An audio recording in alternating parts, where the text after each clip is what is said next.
Reinhard Bonnke, extrait de Le Feu du Saint-Esprit. Le baptême dans l'Esprit apporte une puissance permanente, mais pas un sentiment permanent de puissance. Nous ne mesurons pas la puissance par les sensations ou par ce que nous voyons. Les fils électriques, capables de transporter 110 000 volts, ont exactement la même apparence qu'ils soient traversés par le courant ou non. De même, nous ne pouvons pas juger notre force musculaire par des sensations, mais uniquement par des actes. Les hommes forts ne ressentent pas leur force. Ils ne peuvent pas s'asseoir au coin du feu et profiter de leur force. Cependant, lorsqu'on leur demande de soulever un poids lourd, ils savent qu'ils sont forts et agissent simplement. La puissance de Dieu est un trésor contenu dans des vases de terre, comme le dit Paul, 2 Corinthiens 4:7. Lorsque nous nous reposons ou que nous sommes occupés à diverses choses, nous ne nous sentons pas remplis de puissance. Au contraire, nous nous sentons tout à fait ordinaires, inconscients de sa puissance en nous.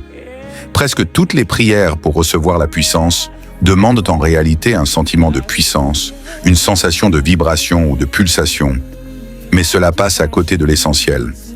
La force se manifeste lorsqu'elle est utilisée. Un homme soulève des haltères et sa force se voit. La puissance spirituelle est une force latente dans notre esprit, disponible quand les circonstances l'exigent.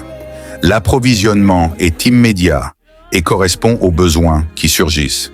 Certains ne font rien pour Dieu parce qu'ils ne ressentent pas qu'ils ont la puissance ou la force.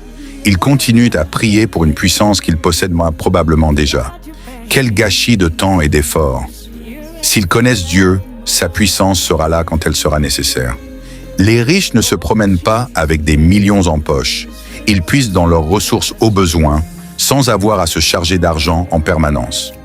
Nous n'avons pas besoin de trembler sous le poids de la puissance divine du petit déjeuner au dîner. De toute façon, ce n'est pas à nous de tout porter. Ce que nous faisons, nous le faisons parce que Dieu a toute la puissance, pas nous. C'est tout ce qui compte. Je viens de parler des hommes forts. Leur force les puise-t-elle à travailler avec énergie et enthousiasme? Pas du tout. Ils peuvent être forts mais paresseux.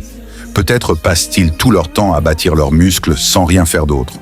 La puissance que certains demandent à Dieu est en réalité une force pour les enthousiasmer, les pousser à témoigner et à agir.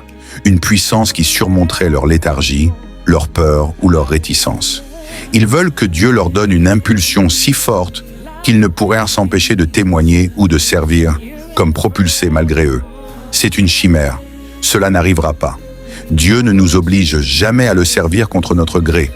C'est souvent ce genre de pensée qui se cache derrière les prières pour un réveil. Réveille-moi, Seigneur. Mets en moi du dynamisme. Prends-moi et envoie-moi.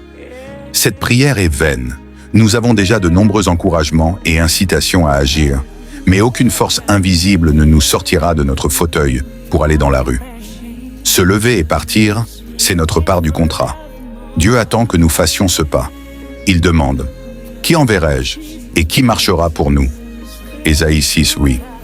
Il n'y a pas de conscription dans le royaume de Dieu. Une chose est certaine, une fois debout, confrontés à l'ennemi, nous pouvons être sûrs que l'Esprit de Dieu sera avec nous. Reinhard Bonnke, extrait de Le Feu du Saint-Esprit. Abonnez-vous à la vie chrétienne. Aimez et partagez cette chaîne autour de vous pour qu'ensemble, nous puissions propager la parole et bénir davantage de vies. Que Dieu vous bénisse abondamment.